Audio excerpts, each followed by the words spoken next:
kalau sekarang di dunia pahit, ya berat sekali. Iya. Ya, kan tujuannya bukan dunia, Iya, iya. tujuannya akhirat. Kalau dengan kepahitan-kepahitan dunia yang kecil ini mendekatkan kita dengan surga, ya udah.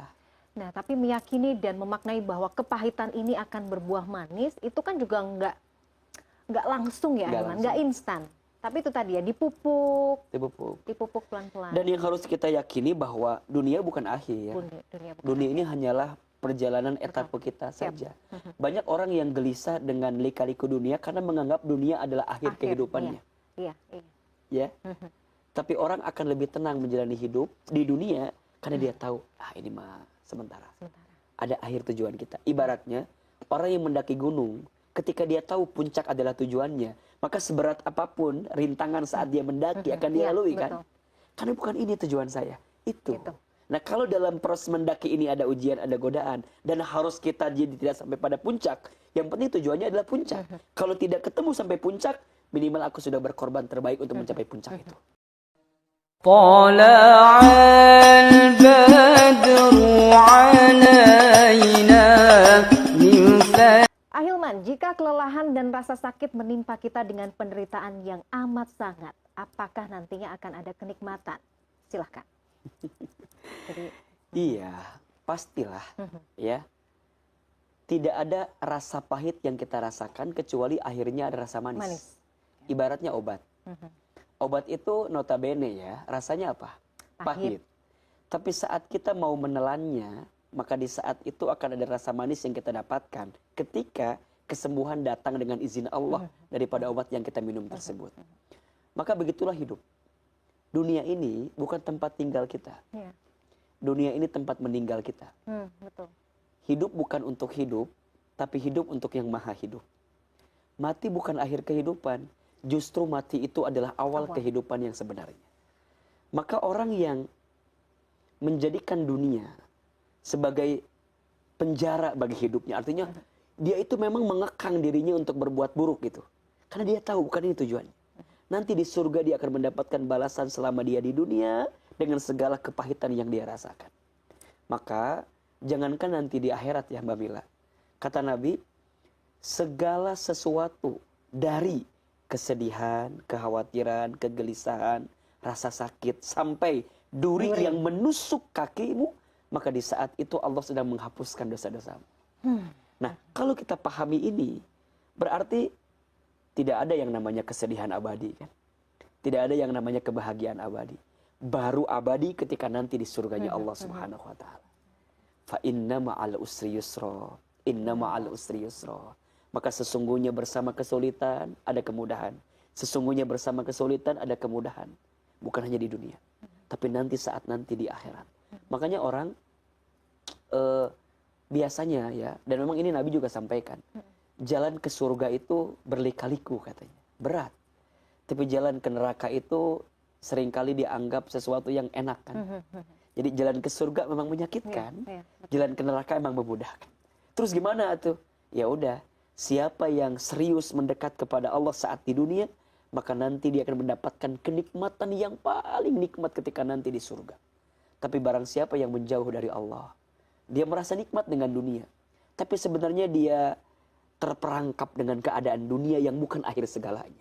Maka nanti di akhirat dia akan mendapatkan balasan dari rasa nikmat yang dia rasakan di dunia karena dia melalaikan daripada perintah Allah Subhanahu wa taala. Tapi orang yang bisa merasakan ketenangan dalam mendekat kepada Allah, walaupun pahit dia rasakan, maka kepahitannya akan dia dapatkan nanti balasan kebaikan dari Allah Subhanahu wa taala. Makanya sekarang apa yang Mbak Mila misalnya ya ditanyakan, Mbak Mila suka bilang gini, orang tuh hidupnya susah gitu. Misalnya mohon maaf, misalnya miskin misalnya. Kita anggap orang yang miskin di dunia itu orang yang paling rugi misalnya. Padahal belum tentu. Kalau dengan kemiskinannya membuat dia makin dekat ke Allah, boleh jadi dia lebih mulia. Makanya kalau kita bagi golongan manusia, ada 4 golongan Mbak Mila dalam menjalani hidup. Ada yang manusia itu bahagia di dunia, bahagia di akhirat. Ada. Ya. Ada yang kedua, manusia itu bahagia di dunia, sengsara di akhirat. Ada. Ada yang ketiga, manusia itu sengsara di dunia tapi bahagia di akhirat. Tapi ada yang keempat, orang itu sengsara di dunia, sengsara di akhirat. Bahagia dunia, bahagia akhirat. Siapa? Baginda Muhammad SAW, para nabi dengan izin Allah, misalnya Nabi Sulaiman alaihissalam, ya, kaya, raja, diberikan kemampuan luar biasa. Tapi ada seseorang yang bahagia di dunia, sengsara di akhirat. Firaun, Qarun, ya, Sa'labah. Dalam sebagian kisah diceritakan. Ada yang ketiga, orang mungkin sengsara di dunia, tapi bahagia di akhirat. Bilal bin Rabah, Uwais Al-Qarni, ya. Bagaimana beliau mengasuh ibunya yang tua renta, yang lumpuh, yang buta. Tapi beliau menggendong ibunya dari Yaman ke Mekah. Masya Allah. Sampai disebutkan Uwais itu masyhurun fis sama wala masyhurun fil ard. Namanya viral di langit. Walaupun tak terkenal di bumi. Padahal izin pemuda biasa. Hanya ngurus seorang ibu.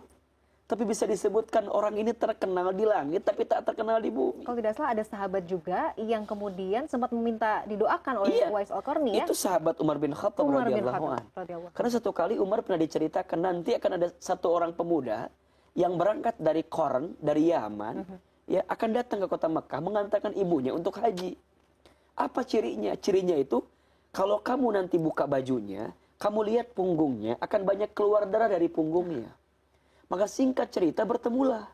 Nah, Umar penasaran, apa ciri-cirinya? Punggungnya berdarah. Suruh buka baju Uwais, dibuka baju benar berdarah.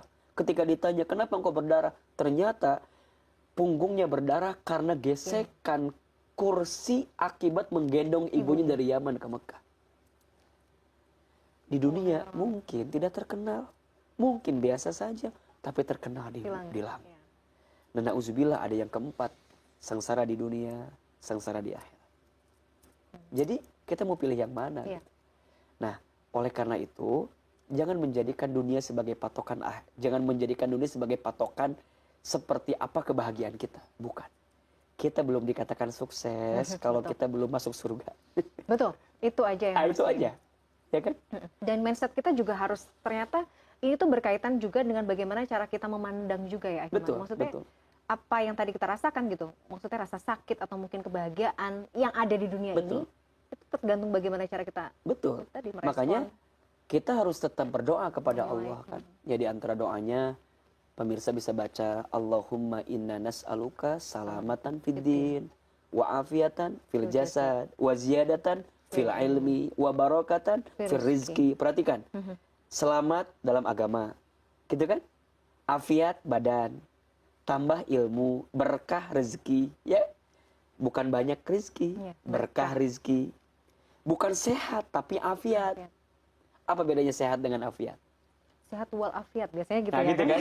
Kenapa? Sehat itu nggak tahu. Sehat itu mungkin cakupannya hanya fisik. Kalau afiat bisa ke batin juga, hati juga. Kalau sehat, benar. Oh, benar. Kalau sehat, ketika tubuh kita digunakan sesuai fungsinya. Mata bisa melihat, namanya sehat. Tangan bisa menyentuh, namanya sehat.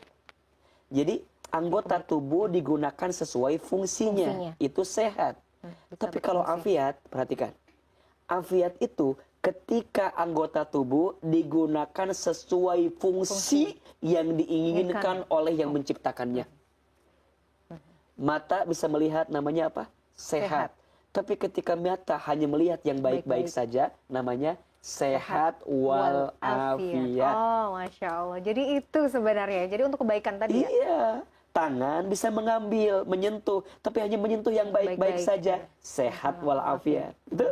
Makanya selamat dunia di atas agama kita, afiat badan, tambah ilmu. Makanya ilmu itu bukan, ilmu itu nggak boleh tawadhu, nggak boleh aku mah cukup. Tapi harus haus. Harus haus dengan ilmu, merasa kurang. Tambah ilmu.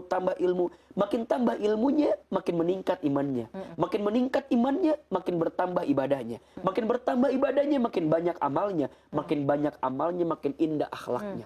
Itu berangkat dari ilmu. Harta, rezeki, berkah. Setelah itu apa? Taubatan qoblal maut. Wa rahmatan indal maut wa maghfiratan ba'dal maut. Allahumma hawwin alaina fi sakaratil maut wan najata minan nari wal afwa indal hisab. Sempurnakan. Allahumma inna nas'aluka ridhaka wal jannah wa na'udzubika min sakhatika wan nar. Orang sukses itu kalau dia diridhoi oleh Allah, masuk ke dalam surga dan dia dijauhkan dari siksa api neraka. Sukses. Itu sukses, sebenar-benarnya sukses. Itu luar biasa. Tapi prosesnya tentu saja harus diimbangi tadi ya, Ahilman. Iya. Ilmu. Makanya kalau sekarang di dunia pahit, ya berat sekali. Ya, kan tujuannya bukan dunia. Iya. Tujuannya akhirat. Kalau dengan kepahitan-kepahitan dunia yang kecil ini mendekatkan kita dengan surga, ya udah. Nah, tapi meyakini dan memaknai bahwa kepahitan ini akan berbuah manis, itu kan juga nggak langsung ya, Ahilman, nggak instan. Tapi itu tadi ya, dipupuk pelan-pelan. Dan yang harus kita yakini bahwa dunia bukan akhir. Dunia ini hanyalah perjalanan etape kita saja. Banyak orang yang gelisah dengan lika-liku dunia karena menganggap dunia adalah akhir kehidupannya. Iya. Ya. Tapi orang akan lebih tenang menjalani hidup di dunia karena dia tahu, ini mah sementara. Ada akhir tujuan kita. Ibaratnya orang yang mendaki gunung, ketika dia tahu puncak adalah tujuannya, maka seberat apapun rintangan saat dia mendaki akan dia lalui kan? Karena bukan ini tujuan saya, itu. Nah, kalau dalam proses mendaki ini ada ujian, ada godaan, dan harus kita jadi tidak sampai pada puncak, yang penting tujuannya adalah puncak. Kalau tidak ketemu sampai puncak, minimal aku sudah berkorban terbaik untuk mencapai puncak itu. Masya Allah. Begitupun juga dunia. طلع البدر